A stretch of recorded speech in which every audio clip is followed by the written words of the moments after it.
Hey y'all, welcome back. I am Rick the Green Monster, and today I'm doing a quick review on Outdoor Products Trailbreaker Hydration Backpack, 18-liter hydration backpack. And I will also be doing a quick little rundown on things that I keep in my bag. Now, not all these things I will keep all the time. A lot just depends on what type of ride I'm doing. Is it a day ride? Is the weather going to be perfect? Is it for a weekend, a week? Um, a lot of things will vary.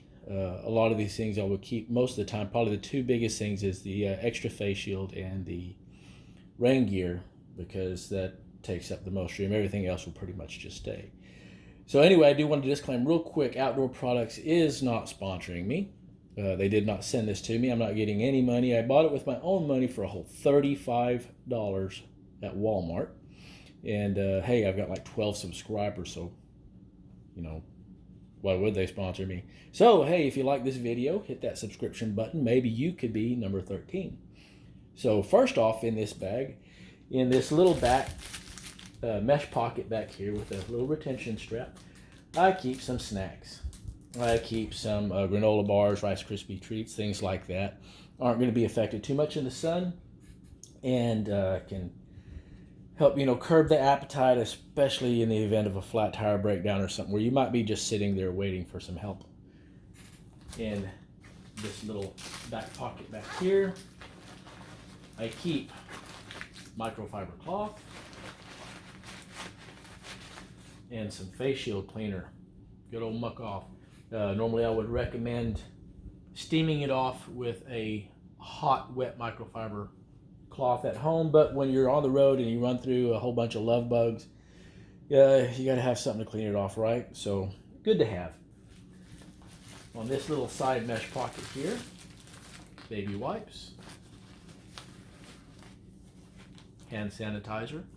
Other than wiping your hands, arms off, whatever with baby wipes, hey, it's pretty, common good idea. I keep baby wipes in all my vehicles to have them, but also to wipe off your helmet padding and the liner of your jacket. It's nice and gentle. They use it to clean babies' butts, right? So it's nice and gentle. So you can use it to wipe those things down when they're getting a little funky and freshen them up.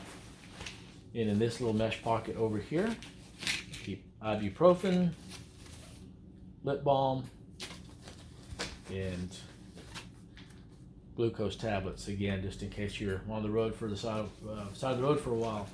Now, on each of these little wings here on the waist strap, there's also little zippered mesh pockets. I don't keep anything in them, but they're there. Thought I'd let you know. Okay. Now, in this middle pocket is where I keep the bulk of the things I'm going to have pretty much every time I go out riding. Zip ties, if possible, always ride with zip ties, and preferably for roadside emergencies and repairs, keep something visible. That way, it kind of pops out to you when you get there. You want to use the black zip ties for when you're doing a permanent install or something, so you hide it. But if you want to be able to find it again, use something a little bit more high vis. Some cough drops, Anti-Diarrheal. Now, normally I believe let nature take its course. If it's trying to get rid of something, there's a reason it's trying to get rid of it. But when you're on a bike out in the middle of nowhere, you want to stop nature in its tracks, right? I have a little tin of mints, and I keep a Band-Aid. I keep a rubber band around them just to keep them from flying out all over the place and getting them all in the bottom of the bag. But the other thing with this tin is I keep a stash of emergency cash underneath the paper. Something I learned a long time ago: don't keep all your cash in one place. And of course, antacids. When you're out on the road, you might at some very interesting places. Trust me, you might want antacids with you all the time. Now, back here, this is my blood sugar monitor. They have a stick gauge, air pressure gauge. And yes, I do have a good AccuGauge gauge for the garage to maintain my tire pressure with, but you want to have something on the road, and A little stick gauge is definitely better than nothing. I also keep a pen and notepad. Never know when you're going to want to write down some information. There's been so many times I've been out riding, I thought, man, I wish I had a pen and paper to write this down, to write this address down, to write down the name of this restaurant, to write down a highway number or a farm to market road so I don't forget it. And then I don't have anything, so I started carrying that with me. Yeah, also a micro torch. Nice to have something that throws a good hot flame. Might need to solder something, heat shrink something.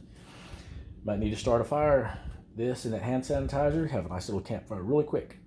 Also keep spare cords for my phone, my camera, and also for my comm system.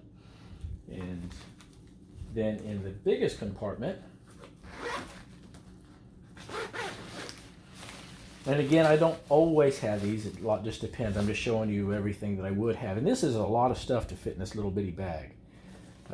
If I'm going to be going to the store or think I might be picking something up, I'm obviously going to be taking a bigger bag with me. Okay.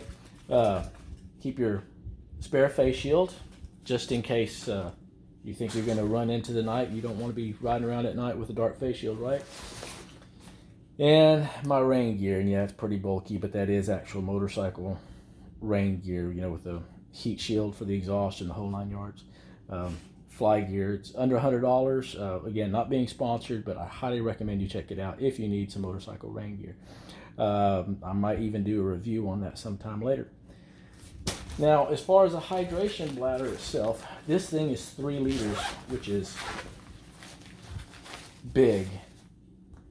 Most of them I see 1.7, 2 liters, and I haven't looked at a whole lot of them. But anyway, with this big old opening here, we'll take it out. I was able to take 2 half-liter bottles, you know, just your typical little water bottles that you get a whole case of them, freeze them, cut them open, they split open just like, you know, a can of biscuits when they're frozen like that, and drop them in there.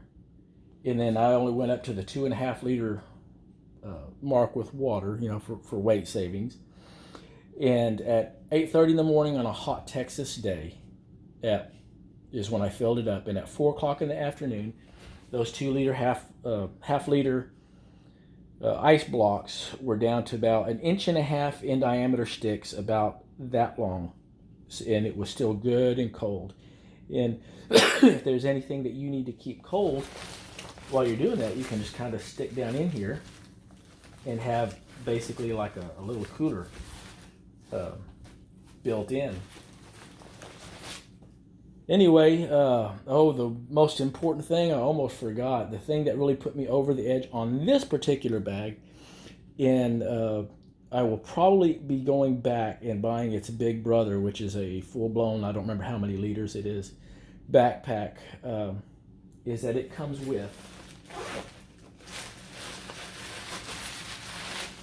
a built-in rain fly.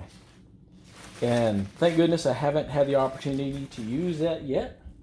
Now I do have some miles with this thing, not a whole lot, but in one ride, a little over 300 miles, and it's held up well. But I have not had to use a rain fly, and I really hope I don't have to ever use a rain fly. But it's kind of like flood insurance. It's a whole lot better to have it and not need it than need it and not have it. So again, I am Rick the Green Monster, and I hope you enjoyed this review, and hopefully you'll hit that subscribe button, and we'll see you next time.